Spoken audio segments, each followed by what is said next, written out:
ചാണ്ടി ഉമ്മനെ പരിചയമുണ്ടോ? ഇല്ലില്ല. ചാണ്ടി ഉമ്മനെ പരിചയമുണ്ടോ ചോദിച്ചാൽ നമ്മൾ പ്രോജക്റ്റുമായിട്ട് ബന്ധപ്പെട്ട പ്രാവശ്യമാണ്. പക്ഷെ അല്ല, ഞാൻ അതിനെ എന്തെല്ലാം എഴുതി വെച്ചു. ഞാൻ അയാളുടെ കൂടെ എവിടെ പോയിരുന്നു, ദുബായി പോയി, അമേരിക്കയിൽ പോയി, ലണ്ടൻ പോയി. ഇവർക്ക് മാനസിക എന്തൊക്കെ ഇദ്ദേഹത്തിനൊക്കെ എഴുതി വെച്ചു. ഞാൻ അവരുമായിട്ടൊന്നും പോയില്ല. പിന്നെ എല്ലാവരും വേറെ ഇല്ലാത്ത കുറേ കഥകൾ, ഇല്ലാത്ത കഥകൾ ഞാൻ റെഡ് അതിനെ ഞാൻ ഇല്ലാത്ത കഥകളൊന്നും പറയില്ല. ഉള്ള കഥകൾ കറക്റ്റായിട്ട് പറയും. അത് ഒരു പക്ഷേ മേളിൽ ഞാൻ നേരത്തെ പറഞ്ഞത് ഒരു പെണ്ണിങ്ങനെ പോയി കുടിക്കാൻ വീടാതിരിക്കട്ടെ. പല വാഗ്ദാനങ്ങൾ പല വശത്തുനിന്ന് കിട്ടും. വേണമെങ്കിൽ സ്വന്തമായിട്ട് ബിസിനസ് നടത്താം. രണ്ട് പാർട്ടിക്കാരും ഉണ്ടോ അതിലൊക്കെ? ഉപദ്രവിച്ചവരിലും റേപ്പ് ചെയ്തവരിലും ശാരീരികമായി പീഡിപ്പിച്ചവരിലൊക്കെ UDF മാത്രം. അവർക്ക് അധികാരം കയ്യിലുള്ളുണ്ട്. അവർക്ക് അവസരം കിട്ടും. അധികാരം കയ്യിലുള്ളത്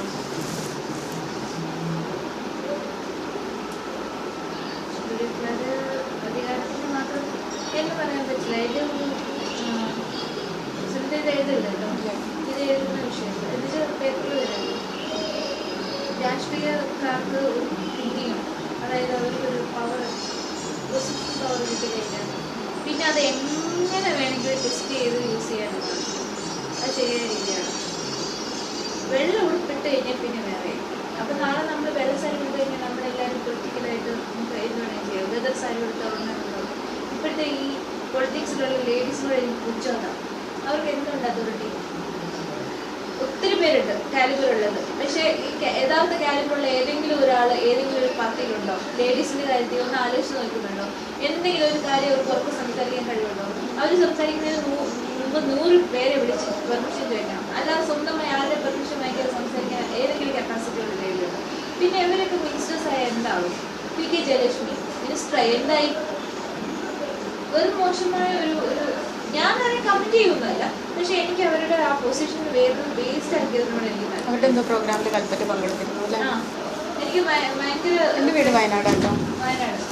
ഞാൻ അവരെ മാറ്റിയെടുക്കാൻ ശ്രമിച്ചൊരു സ്ഥിതിയാണ്. ശരിക്കും പറഞ്ഞാൽ അവരോട് എനിക്ക് സമാധാനം തോന്നിയിട്ടുണ്ട്. അവർ ആദ്യം കൊണ്ട് ഡ്രസ്സൊക്കെ കണ്ടിട്ടുണ്ടോ? നേരത്തെ മുട്ടാത്ത സാരി കിട്ടുന്ന അവരുടെ സാധ്യത കിട്ടിയത് അവർ അതല്ലേ അവർ ചേഞ്ച് ആയിട്ടുണ്ടാവും. അവരുടെ സാരിയുടെ സെൻസ് മാറ്റി ഒക്കെ നമുക്ക് അത്ര വെളിച്ചപ്പാട് വന്നാം. പക്ഷെ അവരെന്നിട്ടും അവരുടെ ഒരു പിന്നിന് വേണ്ടി അവരൊന്നും ചെയ്തില്ല. എനിക്കത് വിഷമമുണ്ട്. അവർക്കൊരു പൊസിഷൻ വേണ്ടി ഒരു സ്ത്രീ അത് ഡിസാബിലൈ ചെയ്യാമെന്ന് പറഞ്ഞാൽ അവർ മാർക്കില്ല. അവരൊരു ട്രൂ ഇപ്പോൾ അവർ എന്ത് അവർക്ക് ചെയ്താൽ ശരി, അവർക്ക് എക്സ്പീരിയൻസ് കുറവായിരിക്കും, അവരുടെ ലൂക്കം കാണാം, അതൊക്കെ ശരി. പക്ഷെ നമ്മൾ എന്ത് കാര്യം ഒരു 10-15 ദിവസം കൊണ്ട് ഹാൻഡിൽ ചെയ്യാൻ പറ്റും. നമ്മളൊരു പോയിന്റ് ഒരു പുതിയൊരു ഒരു ജോബിൻ്റെ പോയിന്റിലോട്ട് പോയാലും അവിടുത്തെ സിസ്റ്റം ഓരോരുത്തരും ഒരു സിസ്റ്റം ഉണ്ട്.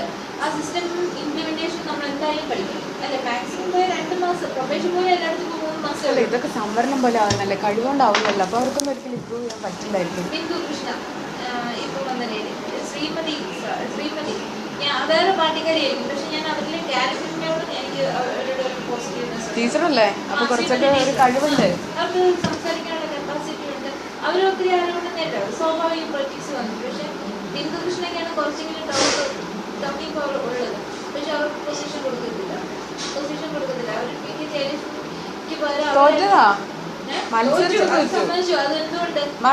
പ്രസിഡന്റ് അല്ലേ, ഇതിൽ വലിയ എന്ത് സ്ഥാനം കിട്ടാം? അത് ആ ഒരു പൊസിഷൻ കൊണ്ട് അവർക്ക് എന്തെങ്കിലും ചെയ്യാൻ പറ്റുന്നുണ്ടോ? അവരുടെ കഴിവേടാ. അവർക്കാണ് ഇപ്പൊ കേരളത്തിലെ ഏറ്റവും പൊസിഷൻ യൂട്ടിലൈസ് ചെയ്യാൻ പറ്റുന്നില്ല. അവര് ഗ്യാങ്ങിനെ കണ്ടിട്ടുണ്ടോ? കഴിവുള്ളവർ കൊണ്ടുവന്നാൽ തട്ടിയിടും, അടുത്താള് മേലെ കയറും. അതുകൊണ്ട് ഇങ്ങനെയുള്ളവര് കൂടെയുള്ളവര് അവരുടെ കൂടെ എൻ്റെ ഒരു പോളിസിയാണല്ലോ, നമ്മുടെ ഹാൻഡ്സ് ശരിയാണെങ്കിൽ നമ്മുടെ നിൽപ്പ് ശരിയാവുള്ളൂ അല്ലേ? നമ്മൾ എങ്ങനെ നിൽക്കും, നമ്മുടെ കൂടെയുള്ളവർ നമ്മുടെ ലെഗും ഹാൻഡ്സും നമ്മുടെ കറക്റ്റ് പൊസിഷൻ ആണെങ്കിൽ നമുക്ക് ഒരു കാര്യം ചെയ്യാൻ പറ്റുള്ളൂ. മുന്നോട്ട് വിളിക്കുമ്പോൾ അങ്ങോട്ട് പോകുന്നവരാണ് നമ്മുടെ കൂടെയുള്ളത്. ഇതൊന്നും നടക്കാൻ പോകുന്നത്. ഇപ്പൊ ബിന്ദു കൃഷ്ണയുടെ പ്രശ്നത്തിൽ ഞാൻ കാണുന്ന ഏക ഡിഫോൾട്ട് അതാണ്. കാര്യം അവരുടെ ഞാനേ ചെയ്യുന്നു. അവർക്കൊന്നും അവരെന്തൊക്കെയോ സംസാരിക്കുന്നു, കുറേ നേരം ക്യാമറയോട് സംസാരിക്കുന്നു, പുറകിൽ നിന്ന് തലയാട്ടുന്നു. ഈ തലയാട്ടുന്നത് കൊണ്ട് ഇവരുടെ എക്സ്പ്രഷൻ അവരുടെ എക്സ്പ്രഷൻ കണക്ട് അല്ല. ഒരു ഇംപ്ലിമെന്റ് ചെയ്ത് കാണിക്കണ്ടേ? ഈ പറഞ്ഞുകൊണ്ട് എല്ലാ കാര്യങ്ങളും തീരും. ഉള്ളതിനെല്ലാം വിമർശനങ്ങൾ പറഞ്ഞുകൊണ്ടോ അല്ലെങ്കിൽ ഏതെങ്കിലും ഒരു പാർട്ടിയെ അപ്ലിഫ്റ്റ് ചെയ്ത് സംസാരിച്ചുകൊണ്ടോ കാര്യമില്ല. ലേഡീസിന് വേണ്ടി സംസാരിക്കണം. അതവർ സംസാരിക്കില്ലല്ലോ. ഭാഗ്യത്തിന് എൻ്റെ സാരിയുടെ വിഷയം നമുക്ക് അങ്ങനെ ഏതാണ്ട് ജഡ്ജി ചോദിച്ചാൽ ഹൈക്കോടതി അല്ലാതെ എന്താണ് റെജി ജേക്കബാണ് ഇന്നത്തെ എൻ്റെ കേസ് എടുത്തിരിക്കുന്നത്.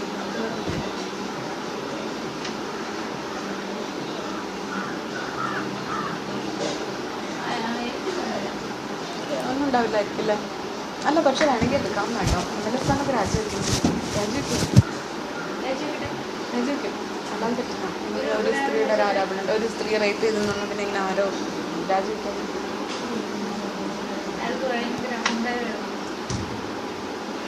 ഭയങ്കര അഹങ്കാരമാണ്. ഇപ്പം ഇല്ല, ഞാൻ പറയാം. വേറെ സ്ത്രീകളുണ്ടാവില്ലേ?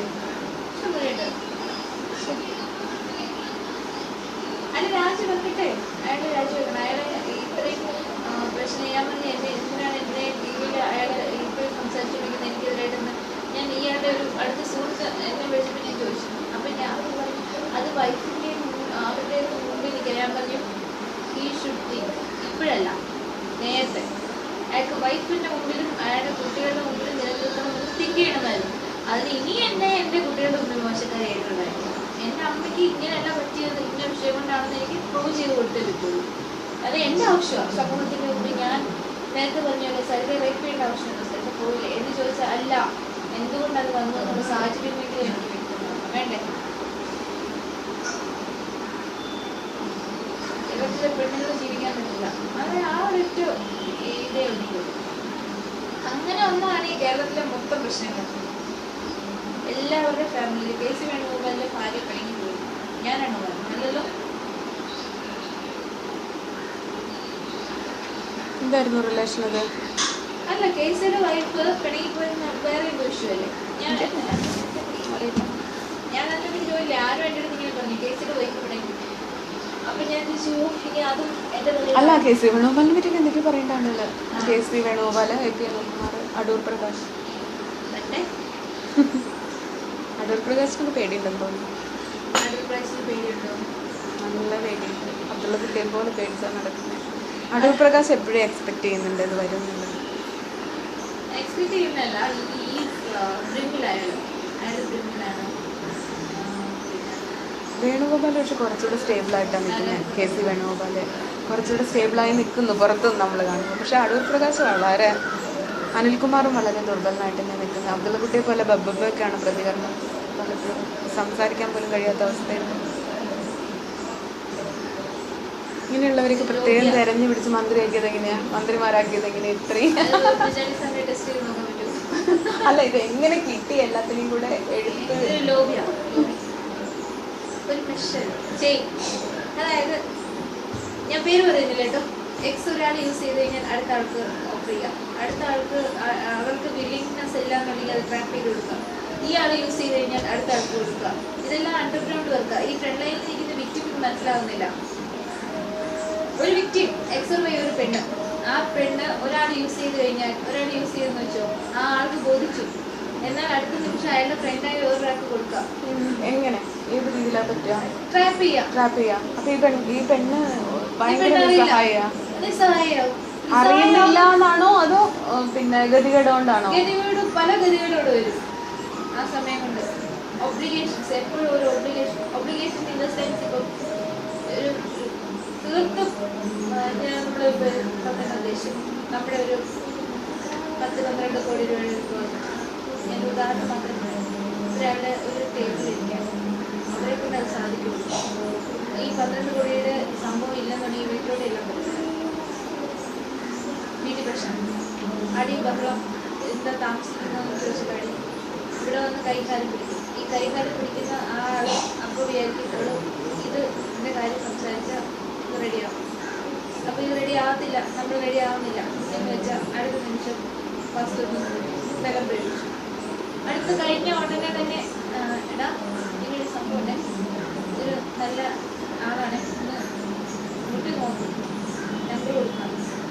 ഈ നമ്പർ കൊടുത്തു കഴിഞ്ഞ ആൾ എൻ്റെ ഒരു സുഹൃത്ത് എന്ന് പറഞ്ഞാൽ ആദ്യം എനിക്ക് പ്രോജക്റ്റ് വേണം, ആനെയാണ് ചേനയാണെന്ന് പറയുന്നത് വളരെ ഇതായിട്ട് സംസാരിക്കും. നമ്മളവിടേക്ക് ചെന്നു, നമ്മളെ വിളിച്ച് വരുത്തി ടെക്നിക്കൽ അടുത്തൊരു പ്രോജക്റ്റാണ്. അപ്പോൾ നമ്മളവിടെ ചെന്നു എല്ലാം നോക്കും, നല്ല ഡീസൻ്റായിട്ട് സംസാരിക്കും. പിന്നെ മെസ്സേജസ് വരും. അപ്പോൾ നമ്മൾ ഒഴിവാകാൻ നോക്കി കഴിയുമ്പോൾ ഇനി അങ്ങനെ സംസാരിക്കില്ല എന്ന് ക്ഷമ പറയും. അപ്പോൾ നമുക്ക് ജസ്റ്റ് അയാൾ ക്ഷമ പറഞ്ഞു. അയാൾക്ക് എൻ്റെ ഇൻറ്റൻഷൻ അയാൾക്ക് മനസ്സിലായി, അയാളുടെ ഇൻറ്റൻഷൻ എനിക്ക് മനസ്സിലായി, ബോധ്യമുണ്ട്. അയാളത് കഴിഞ്ഞിട്ട് മീറ്റിങ്ങിന് വിളിക്കുമ്പോൾ നമ്മൾ പോകും. അപ്പോൾ പിന്നെ നമ്മുടെ അപ്പം അവിടെ വെച്ച് എന്തെങ്കിലും റെസിസ്റ്റ് ചെയ്യാൻ പറ്റാത്തത് മറ്റേ കാര്യം പറഞ്ഞുകൊണ്ടാണോ ചെയ്യുന്നത്? മറ്റേയാളുടെ കാര്യം അറിയാമെന്ന് പറഞ്ഞുകൊണ്ടാണോ? മറ്റേ കാര്യം അറിയാമെന്ന് പറയും. നമ്മൾ ഇറങ്ങി പുറത്ത് പറഞ്ഞാൽ അത് വെച്ച് പറയുമ്പോൾ പറയും അടുത്ത് ഇത് കഴിഞ്ഞ ഉടനെ അടുത്ത ഫ്രണ്ട് എടുക്കുകയായി ചെയിനാണ്. ആ ചെയിൻ ഇങ്ങനെ കട്ട് ചെയ്ത് കളയണം എന്നുള്ളതാണ്. ഹലോ, ഇവിടെ ഉണ്ട്, കൊടുക്കണോ? സ്പീക്കറാ, ചീത്ത വിളിക്കണ്ട. പറഞ്ഞ ആ വീട്ടിലെവിടെ ഫ്ലാറ്റില് മറ്റേ റെജി ജേക്കബല്ലേ, കൺഫേം ആയോ? അങ്ങോട്ട് വിളിച്ചോ റെജീനെ? ഫെനിയുടെ നമ്പർ ഉണ്ടല്ലോ അല്ലേ ഇടയില്? അല്ല, ഞാൻ വാങ്ങിച്ചില്ല. അല്ലാതെ എറണാകുളത്തെ ഓഫീസിലല്ലേ? അയ്യോ, എനിക്കറിയില്ല. അതൊന്നും അവിടെ വിളിച്ചു വെക്കേണ്ട നമ്പർ തന്നത്. അമ്മയടുത്ത് ചോദിച്ചോ, നമ്പർ ഉണ്ട്.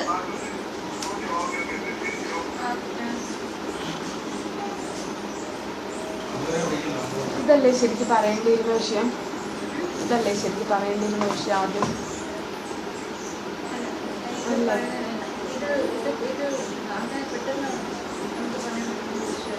പറയണം. പക്ഷെ ഞാൻ സ്ത്രീ ആയിട്ടായിരിക്കും എനിക്ക് തോന്നുന്നു. പക്ഷെ അത് പറയണം എപ്പോഴെങ്കിലും. അത് വലിയ ഇതുകൊണ്ട് ചെറുതായിട്ടല്ല, കൂടം കൊണ്ട് അടി കിട്ടിയ പോലെ പറയാതിരിക്കരുത്. ഇത്രയും ഭയങ്കര വൃത്തിയാണ് അത്. നമ്മളെ ഭരണാധികാരി നമ്മളെ വോട്ട് ചെയ്യിപ്പിച്ച് വിട്ട് നമ്മളുടെ ചെലവിൽ ജീവിക്കുന്നവർ അങ്ങനെ ചെയ്യാമെന്ന് പറയുമ്പോൾ അത് ഭയങ്കര വൃത്തികേടാണ്. അതാണ് ശരിക്കും പറയുന്നത്. ഇവരെ കുറിച്ചൊക്കെ എല്ലാവർക്കും ഊഹമുണ്ട്, തെളിവുകളില്ലാന്നേ ഉള്ളൂ. അപ്പോൾ അത് ഇപ്പം നല്ല അനിൽകുമാറൊക്കെ ഭാര്യ മക്കളെ കളഞ്ഞുകൊണ്ട് ഒറ്റയ്ക്ക് ഒരു വീടെടുത്ത് താമസിക്കുന്നു. ആളുകൾക്ക് ഊഹമുണ്ട് ഇതിനെക്കുറിച്ചൊക്കെ. തെളിവുകളില്ലാത്തതുകൊണ്ടും ഒന്നും ചെയ്യാൻ പറ്റാത്തതുകൊണ്ടും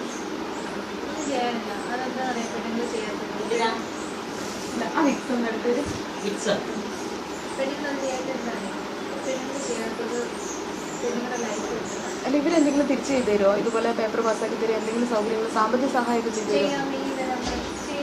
തരുമോ? ഇല്ല, ചെയ്യുന്നില്ല. അവിടെയാണ് കേസ് വന്നത്. ചെയ്യുന്നില്ല. ഓ, നമ്മൾ ഈ ഒരു കാര്യം എക്സ്പെക്ട് ചെയ്ത് നമ്മൾ കസ്റ്റമേഴ്സിന്റെ അടുത്ത് പറയണം. ആ കസ്റ്റമേഴ്സിന് ആ എക്സ്പെക്ടേഷൻ നമ്മൾ സാറ്റിസ്ഫൈ ചെയ്യാൻ പറ്റുന്നില്ല അവരുടെ ടൈം ലിമിറ്റിനുള്ളിൽ. ഒബ്വിയസ്ലി കോർട്ടിന്റെ കേസ് വരും. അല്ല, പക്ഷെ ഞാൻ വിചാരിക്കുന്നത് എന്താ അറിയോ, ഇവരൊക്കെ ഇങ്ങനെ സ്ത്രീകളെ ഉപയോഗിക്കുമ്പോൾ തിരിച്ചെന്തെങ്കിലുമൊക്കെ ചെയ്ത് സന്തോഷിപ്പിക്കും. ആളുകൾ പറയുന്നത് നമ്മൾ ഇതിനൊക്കെ പോകുന്ന ഇതിനു വേണ്ടിയാന്നല്ലേ. എന്തോ കാര്യം സാധിക്കാൻ, എന്തോ സാധിച്ചു, അന്യായമായ കാര്യം സാധിച്ചു, അന്യായമായ കാര്യങ്ങൾ സാധിച്ചെന്നല്ലേ പറയുന്നത്. എന്തൊക്കെയോ പ്രോജക്റ്റുകൾ കിട്ടി, മറ്റേതൊക്കെ നടച്ചാക്കി ബിസിനസ് പിടിച്ചെന്നു. പക്ഷെ അത് എക്സ്പെക്ട് ചെയ്യുന്നുണ്ടായിരുന്നു, അപ്പോഴും കിട്ടും. ബിജുവിനൊരു ഊഹം ഉണ്ടായിരുന്നില്ല ഇത്രയൊക്കെ പാടുപെടുന്നുണ്ട് ഇതിനു വേണ്ടി എന്നുള്ളത്. കുറച്ച് ഇപ്പൊ ഞാൻ എൻ്റെ ആരുമല്ല, പക്ഷെ എനിക്ക് കേൾക്കുമ്പോൾ എനിക്കൊരു ഫീലിംഗ് ഉണ്ട്. ഒരു മനുഷ്യന് തോന്നില്ലേ? അതെന്താ കാര്യം? അതെങ്ങനെയാ അങ്ങനെ ഒരു അടിമ പോലെ ആയത്? പൈസ കൊടുത്ത് വാങ്ങിയ ഒരാളെ പോലെ ആയത് എങ്ങനെയാണ്? അതെങ്ങനെയത്? അല്ല, അത് പിന്നെ കുറെ കാലം ഒപ്പൊക്കെ ജീവിക്കുമ്പോൾ നമുക്കൊരു മനുഷ്യനുള്ള കൺസിഡറേഷൻ ഉണ്ടാവില്ലേ? എന്താ ബിജു രാധാകൃഷ്ണൻ ആദ്യം വെച്ച ഡിമാൻഡായിരുന്നു?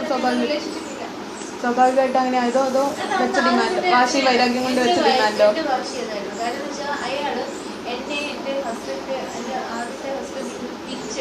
അപ്പൊ ആ പക എനിക്ക് അന്നോട്ട് ഇയാളോടുണ്ട്. പക്ഷെ എനിക്ക് ഇറങ്ങിപ്പോകാനും ഓടിപ്പോകാനും വയ്യാത്ത വിഷയങ്ങളുള്ളത് കൊണ്ട് മാത്രം. കാരണം അയാൾ 5 ലക്ഷം രൂപ അയാളുടെ കമ്പനിയിൽ നിന്ന് എടുത്തോന്നും പറഞ്ഞില്ല, 20,000 രൂപയുടെയും വാങ്ങിയത്. അപ്പൊ ആ ഒബ്ലിഗേഷന് ഞാൻ എനിക്ക് രക്ഷപ്പെടാൻ പറ്റില്ല. പിന്നെ ആ സമയം കൊണ്ട് ക്രൈം എന്ന് പറയുന്ന പത്രത്തിൽ വന്നതാണ്. ബന്ധുക്കളെല്ലാം ഒരാൾ പോലും ഇല്ല, അച്ഛനും ഇല്ല, ആരും ഇല്ല. അപ്പൊ അങ്ങനെ നമുക്ക് ഏകദേശമായിട്ട് വാള് പിടിക്കാൻ ആണില്ലാതെ വന്ന സമയത്താണ് ബിജുവിന്റെ കമ്പനി ജോലി ചെയ്ത് കടം തീർക്കുക. എന്ത് കടം തീർക്കുക? അയാളെന്തെങ്കിലും ശമ്പളം തന്നാലേ കടം തീർക്കാൻ പറ്റുള്ളൂ. അല്ലെങ്കിൽ ഞാനത് കൂളാം അതെന്റെ ഈ പറയുന്ന ഇതൊന്നും ഇല്ല. അയാൾക്ക് ഒരു എഗ്രിമെന്റ് ഉണ്ടാക്കി, റിട്ടേൺ എഗ്രിമെന്റ് ഉണ്ടാക്കി രക്ഷപ്പെടാനൊന്നും പറ്റുന്നില്ല. അതൊക്കെ ഊഹിക്കുന്നുണ്ടാവില്ലേ പക്ഷെ ഇതൊക്കെ ബിജു ഇങ്ങനെയൊക്കെ അയാൾക്ക് അറിയാമായിരിക്കും. അയാൾക്ക് അറിയില്ലെന്ന് ആരും പറയുന്നു. അതുകൊണ്ടല്ലേ അയാൾ ഈ ഊഹങ്ങൾ കാരണമല്ലേ ഇതൊക്കെ വിളിച്ചു പോകുന്നേ. ഇമേനോ അതായിരിക്കും സംഭവം. അയാളും കൂടെ ചേർന്നിട്ടാണെങ്കിൽ കൂടെ എനിക്ക് പലർക്കും സംശയമുണ്ട്.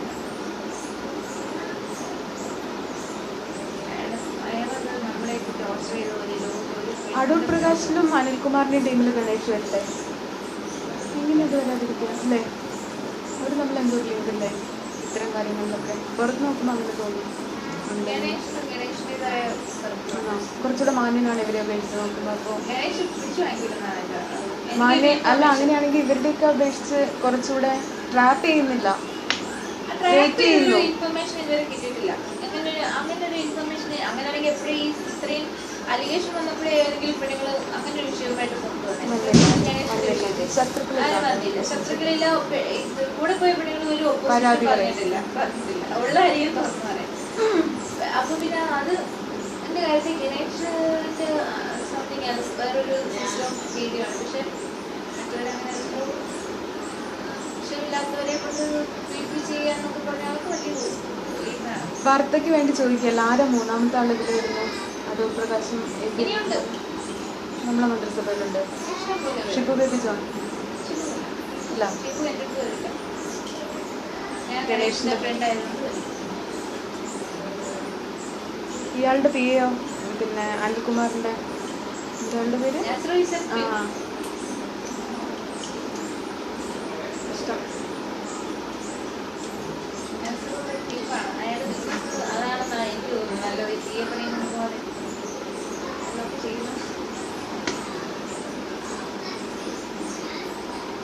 ഞാനിത് പറയുമ്പോൾ ആൾക്കാരെ എന്നെ വേറെ രീതിയിൽ കാണുമെന്നുള്ള അല്ല, ഈ ഇപ്പം എൻ്റെ അടുത്ത് സംസാരിച്ച ടോണാണെങ്കിൽ അത് കൺവിൻസിങ് ആണ്. ആൾക്കാർ എന്നെ വല്ലതും പറയും. പിന്നെ ആകെയുള്ളൊരു കുഴപ്പം പേഴ്സണലൈസ് ചെയ്ത് പറയുകയാണ്. ഭയങ്കര ഈ ഒരു പിന്നെ ബോൾഡായിട്ടുള്ള ആ ഒരു ഇത് കാണുമ്പോൾ ആളുകൾക്ക് ചിലപ്പോൾ ടാർഗറ്റ് ചെയ്ത് പറയുന്നു എന്നുള്ള തോന്നൽ. ഇവർ ഇത്രയും മിടുക്കിയാണ്, തൻ്റെ ഇടിയാണ്, അതിബുദ്ധിശാലിയാണ്, അപ്പോൾ ഇവർ പുറത്തിറങ്ങി വീണ്ടും ബിസിനസ്സിന് വേണ്ടി ഇത് പറയുകയാണോ എന്നുള്ള തോന്നൽ മാത്രം ഒഴിവാക്കാൻ കഴിഞ്ഞാൽ അത് വിശ്വസിക്കും. ഇവരുടെ നമുക്ക് പണം പിരിക്കാൻ അല്ല, അത് ആ തോന്നൽ ഇല്ലാതാക്കി കഴിഞ്ഞ് പറഞ്ഞാൽ എല്ലാം കൺവിൻസിങ് ആണ്. പണം ഓഫർ ചെയ്തോ? ഇല്ല, അബ്ദുള്ളക്കുട്ടിക്കെതിരെ കേസിൽ പോകാതിരുന്നെങ്കിൽ ഒരു പക്ഷേ എനിക്ക് അവർ പൈസ തന്നേനെ. പക്ഷേ എനിക്ക് പൈസ വേണ്ട. ഞാൻ തിരിച്ചു ചിന്തിച്ചു, ജീവിതത്തിൽ തോറ്റുപോയി തോന്നുമ്പോൾ തുടർ ജീവിതത്തിലുള്ള പൈസയെങ്കിലും ഇതൊന്നും ഉണ്ടാക്കണം എന്നുള്ള ആത്മസംതൃപ്തി, വാശി തോന്നില്ല, ദേഷ്യം തോന്നില്ല, എവിടെയെങ്കിലും ജയിക്കണ്ടേ? ഈ പിശാചുകളുടെ പൈസ വേണ്ട, അതെനിക്ക് നിർബന്ധം. എനിക്ക് ഈ രാഷ്ട്രീയമാരുടെ പൈസ വേണ്ട. എൻ്റെ രക്തം ഊറ്റിക്കുടിച്ചിട്ട് ഈ പനി വല്ലേക്ക് തരുന്നേ. അങ്ങനെയാണെങ്കിൽ ആദ്യം എൻ്റെ ഹസ്ബൻഡ് പിരിഞ്ഞ സമയത്ത് അയാൾ എനിക്ക് 1 ലക്ഷം രൂപ വിലയിട്ടു. അന്ന് ഞാൻ വളരെ പട്ടിണി കഷ്ടപ്പാടിൽ കഴിയുന്ന സമയം. എനിക്ക് 1 ലക്ഷം രൂപ വളരെ വലുതാണ് ആ കാലത്ത്. ഞാൻ 1 ലക്ഷം രൂപ വാങ്ങിയില്ലല്ലോ. ഞാൻ എൻ്റെ കുഞ്ഞിനെ തോളത്തിട്ടിട്ട് ഇറങ്ങുകയാണ് ചെയ്തത്. കോർട്ടിൽ കാണാം, മാത്രമേ ഉള്ളൂ. ഞാനെന്തെങ്കിലും നിങ്ങൾക്ക് 30p തരത്തില്ല, നിങ്ങൾ കേസ് പറഞ്ഞ് നിങ്ങൾ വേണമെങ്കിൽ വാങ്ങിച്ചോ. അപ്പോഴും അയാൾക്ക് അവസാനം അയാളെൻ്റെ കാല് പിടിച്ചു. കാര്യം കോടതിയിൽ ഈ ശ്രീദേവിയാണ് കുടുംബ ജഡ്ജി. എന്ത് അലിഗേഷനാണ് ഈ ലേഡിക്കെതിരെ ഉള്ളതെന്ന് അവർ ചോദിച്ചു. നിങ്ങളുടെ വിവാഹമോചന കേസ് തള്ളുന്നായി. ചേമ്പറി വിളിച്ച് സംസാരിച്ചു, തള്ളുമെന്ന് പറഞ്ഞ് തന്ന് ഇയാള് ഞാൻ ടോയ്ലറ്റിൽ പോകാൻ ഇരിക്കുകയാണ്. എൻ്റെ ഞാൻ കാല് പിടിക്കാം. അത് അവളുമായിട്ടുള്ള വിവാഹം കരയോഗത്തിൽ പറഞ്ഞുപോയി. ഈ പേപ്പർ കിട്ടാതെ ജനുവരി 25-ാം തീയതി കല്യാണം, 3-ാം തീയതി കാല് പിടിക്കാം. ഓർക്കണം, ഓർഡർ ഇല്ലാതെ കല്യാണം കഴിച്ചു. വെറും ഞാൻ 30p പെറ്റീഷൻ ഫയൽ ചെയ്യാൻ ഒപ്പിട്ട് കൊടുത്തതിൻ്റെ ഗ്രൗണ്ടിൽ മാത്രം കല്യാണം കഴിച്ചത്.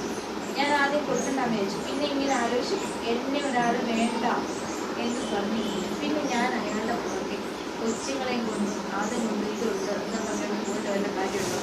പുരുഷന്മാരെ അങ്ങനെ വിട്ടുകൊടുക്കാൻ എങ്ങനെ പറ്റില്ല? സാധാരണ സ്ത്രീകൾ ചെയ്യാത്ത കാര്യമല്ലേ? അതിപ്പോൾ ഭർത്താവാണെങ്കിലും ബിജു രാധാകൃഷ്ണനാണെങ്കിലും പലരാണ് എൻ്റെ അടുത്ത് ഞാൻ പറയുന്നത്. അതെങ്ങനെയാ പറ്റുന്നത്? സെൽഫിഷ് അല്ലേ സ്ത്രീകൾ? പൊതുവെ സ്ത്രീകൾ സെൽഫിഷ് ആയിരിക്കുന്നില്ല ഞാൻ പറയുന്നത്. റിലേഷൻഷിപ്പിൽ പ്രത്യേകിച്ച് ഞാൻ എൻ്റെ ഹസ്ബൻഡിനെ ഞാൻ ആദ്യം നന്നായിട്ട് ഭയങ്കര സ്നേഹമായിരുന്നു എനിക്ക് അദ്ദേഹം. ഞാൻ പ്രണയിച്ചിട്ടൊന്നുമില്ലായിരുന്നു. എനിക്ക് എൻ്റെ ജീവിതത്തിൽ ഞാൻ പഠിത്തം ഫസ്റ്റ് പ്രയോറിറ്റി ആയിരുന്നു. സെക്കൻഡ് എനിക്ക് പ്രണയാഭ്യർത്ഥന വരാതിരുന്നിട്ടൊന്നുമില്ല. പക്ഷേ എനിക്ക് അവരോടൊന്നും മൈൻഡില്ല. എൻ്റെ ഡാൻസ് ഇതൊന്നും അങ്ങനെ ഒരു ലൈഫ് ഞാൻ പോയിക്കൊണ്ടിരുന്നതാണ്. അപ്പം പെട്ടെന്ന് കല്യാണം കഴിച്ച് ഞാൻ ഇയാളെ സിൻസിയറായിട്ട് സ്നേഹിച്ചു. ഇയാൾ എനിക്ക് തന്ന ഷോക്ക് എടുത്ത് തീർക്കാൻ തന്നെ ഞാൻ എത്രയോ മാസങ്ങളോ വർഷങ്ങളോ എടുത്തു. പ്രായം കുറവായിരുന്നു ഭയങ്കരമായ പ്രശ്നം. ഞാൻ ഇയാളെ പെട്ടെന്ന് വേറൊരു കല്യാണം കഴിക്കാൻ അത് ചെയ്തു. അപ്പൊ അങ്ങനെ വന്നപ്പോൾ ഇയാൾ 1 ലക്ഷം രൂപ വിലയിട്ടെന്ന് തന്നെ എനിക്ക് നാണക്കേടായി. അതൊന്നും രണ്ട് അതൊക്കെ ആ ഷോക്ക് മുഴുവൻ ഞാൻ തരണം ചെയ്തു കഴിഞ്ഞിട്ട് പിന്നെ ഞാൻ അയാൾ അതിന് പറഞ്ഞ കാരണം, അതായത് അയാളുടെ ഫസ്റ്റ് ലവിനെ ഈ ഇരുപറ്റേന്റെ തലയിൽ തേങ്ങ വേണമെന്ന് പറയുന്ന ഒരാള് ഒരു കാരണക്കാരത്തിരുന്നു, ബിജു രാധാകൃഷ്ണൻ കാരണമായിട്ടുള്ളത്. അപ്പം ഇല്ലാത്തൊരു കാര്യം ഞാനൊരു ഒറ്റ കാര്യം ചെയ്തു. അയാൾ പറഞ്ഞു ഈ കൊല്ലം സെഷൻസ് കോടതിയിൽ മതി ബിജു രാധാകൃഷ്ണൻ ഫോൺ ചെയ്ത് പറഞ്ഞു സരിതയ്ക്ക് വേറൊരു പോലീസ് ഓഫീസറുമായിട്ട് ഇലിസിറ്റ് റിലേഷൻഷിപ്പ് ഉണ്ട്, ഹരികൃഷ്ണൻ എന്നാണ് പേര് പോലും വ്യാജമാണ്, നോക്കണം.